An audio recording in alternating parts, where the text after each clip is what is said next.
Hey guys, how you doing? It's Christian. Welcome to episode 2 of a little How to Get Photography Clients video series.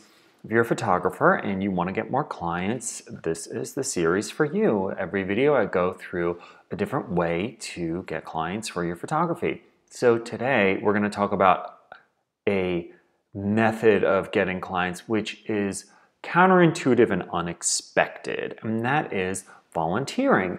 Now, why would volunteering be counterintuitive and why does it work? First of all, it's counterintuitive because you're working for free. Volunteering, right? You want to always be mindful when you're working for free because what happens is that, like law of attraction, free work can equal more free work, okay? When people are like, hey, do it for credit, there needs to be a payoff there. Now, why does it work with volunteering? Well, volunteering as a photographer, when you're working for a specific organization, works really well because of word of mouth. Now, word of mouth is still the #1 way that photographers get clients. I talk to tons of photographers, professionals who are doing great, who are killing it, and I always ask them, how do you get clients? And they always say word of mouth. Now, word of mouth is a tricky thing because if you're just starting out your business, people don't know you, they don't know you as a photographer. People have to know, like, and trust you, in order to book you. Those are kind of the 3 things that need to happen. And if you're just starting out, people don't know you. If they don't know you, they can't like you and they can't trust you, right? So volunteering works great early on as a photographer because it really just increases the amount of people who know you as a professional photographer, okay? This is super important. So, because, all the times I'm talking with photographers, I say, how do you get clients? They say word of mouth, but it doesn't help if you're just starting out. So this is a great thing if you're just starting out to really kind of kickstart that word of mouth and get it going. Okay, so why does it work in terms of word of mouth?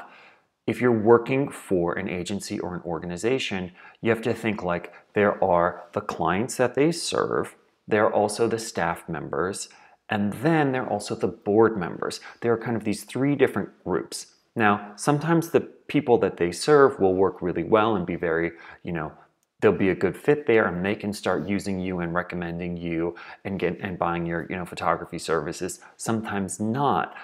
But the people who work for the agency are generally a great fit because what ends up happening is that they will move on to for-profit ventures after a while.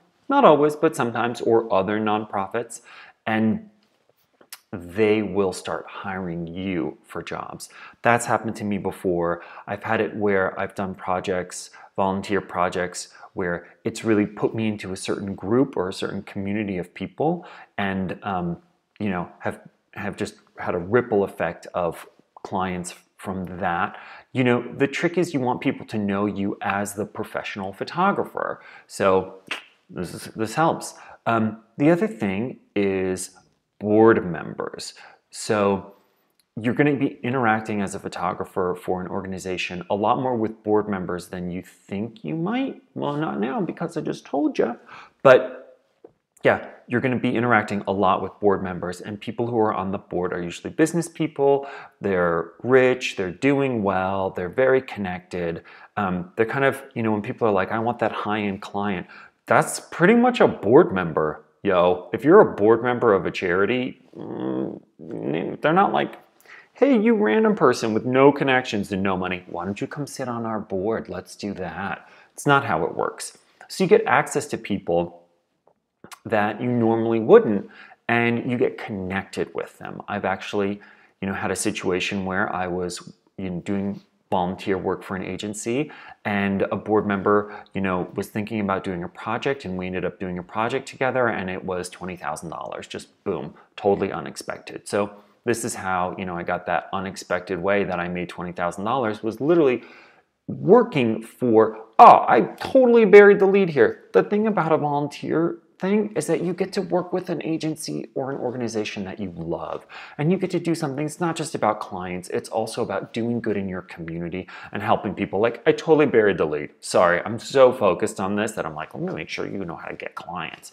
But yeah, it's great. Like, I discovered this because I was working for an organization, God's Love We Deliver, which creates and delivers meals for people with life-altering illnesses and their caregivers and their children. Okay, it is not really something that has a lot to do with my job as a bar mitzvah photographer, but there was a little bit of crossover in terms of the event side, but it was something that I was passionate about, and it turns out that I could really help them and help them save money and give them really great quality photography, which they really need. Every organization needs quality photography. So, you know, it's great because I was doing them a service. I got to do something for them. I mean, I started in the kitchens like a regular volunteer, and then after a while I was like, guys, I can help you in a bigger way. And then I did, and it worked out great for everybody. So, girl, total sidebar. But yeah, one of the magical parts about volunteering is that you get to do something great for the community with your photography, and it, you know, ripples out and spirals in a great way into your business as well. So there are all these pluses about it. It's really fantastic.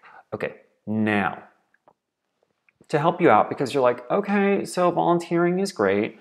I have created 3 guidelines and three pro tips that I want to share with you from my experience of doing volunteer work and having it be really beneficial for my business. And also, I hate to say this, I'm not the only person. I've talked about this with other photographers, and they're like, oh yeah, this is great. So 1, pick a cause, an organization that you're passionate about and is in line with your business. This is a great one. I mean, you became a photographer because you're passionate about photography, and you have an opportunity to extend that as well. When you really are passionate about the cause and about what you're doing, it just ripples out. There's just such a great energy around that. It's fantastic. Now, you also want to do something that might kind of have some crossover with your photography business. So, for example, if you're a pet photographer, you might want to work with an organization that deals with animals and pets. It's just going to be great because people are going to work in these circles, and so if you're kind of in one part of the circle, you're going to intersect with other people who are also interested, and it just works out. It works out really well. You know, another example is if you shoot kids, you might want to work with an organization that does stuff with families and kids. Another thing is you can try to create some kind of portfolio building project. The organization is going to have things that they're going to need, but let's make this a win-win. You can kind of say like, hey guys, what if we did this? And so you could do like a personal project or a side project or something that directly could go into your portfolio by working with this organization. So let's say you are a family portrait photographer and you start doing work for an organization that helps like lower income families. You could create some kind of like, hey, I'm doing this kind of portrait situation. You could create a portrait project that you could then use as a portfolio builder, just to, you know, get more images, you know, more stuff for social media, which we're going to talk about in a second.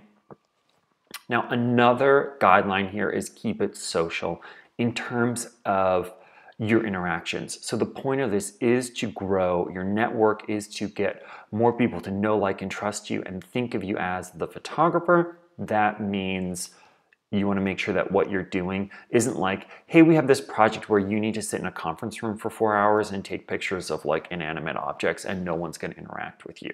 Okay, not the best. You want to make sure that you're trying to connect with people as much as possible through this. Okay, those are my 3 guidelines. Now I've got pro tips for you. Pro tip number 1. Weirdly, almost every organization is going to want a shot of all the board members. It's always difficult for them to get it, and they need it. They need to be like, here's our board. But like, no one ever these are busy people. They have a hard time making the meetings all the time. Getting everyone together all at once is always difficult. They always need that. They always generally need pictures, headshots of their senior staff. You know, it's a thing that like, who gets a headshot? People be like, my headshot's like 4 or 5 years old.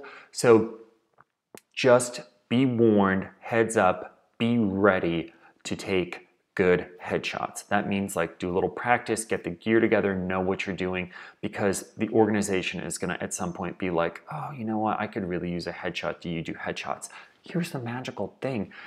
Once you start doing headshots, it's great money, and you could just, this could snowball into a lucrative thing, because all of a sudden you have a board member, let's say, who's like, oh, you shot my headshot for the organization. Well, we need headshots at work for all of our people. Do you do that? Yes, I do. Okay, come into my, law firm and shoot 100 people. And you're just like, okay, I'll do that. That's no problem. All right, so now when you're shooting for some kind of like volunteer charity organization, you will get press. They will get press for what they're doing. Your work will be in the media, in your local media, or you're going to get press somehow. Make sure you're paying attention and make sure you make a note of it. That means like some kind of capture it, screen grab, whatever you need to do to kind of create like a tear sheet book. And you want to be able to use this later on, even if it's just to say like, hey, I've been in the following publications.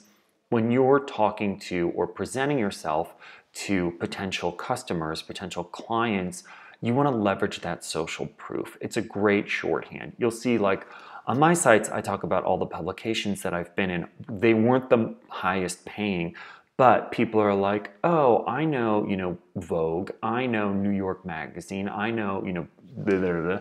They know all these things. And so they're like, okay, if I've gotten, it's a way of transferring credibility. So you're going to grow your credibility and your authority, because you're going to be like, yeah, I've been in these publications, right? Boom, social proof right there. It's a great shorthand, and it kind of pushes you to the front of the line. So make sure you're paying attention to that. Now, the last thing is social media. So your organization is going to have social media, and you can use the images you shot on your social media, also your association with the organization. It makes people know more about you when you're just like, hey, here I am, I'm doing this thing, I've done this, this is something that I'm interested in. So you're not just like some anonymous photographer. When clients are looking at you, they know more about you, and they're just like, oh, that's really cool. They want to know, interests about you. They want to feel connected with you. And another thing is that the organization will have a lot of followers, and so they'll put you on blast. So it's this great kind of symbiotic way. It's a great way to create assets that you're going to share for your social media. It's going to be a great way for you to create, oh, I'm shooting for this charity that has Instagram story written all over it. All right, so boom, volunteering, great way to feel awesome, help the community, do something you're passionate about, and get clients through good old-fashioned, reliable, amazing word of mouth. All right, guys. Now, what do you think about this? Did this make sense? Is this wacky? Any light bulbs going off? Are you like, absolutely not? Let me know. Email me back or in the comments. I would love to hear what you have to say. All right, thanks, bye. Happy volunteering.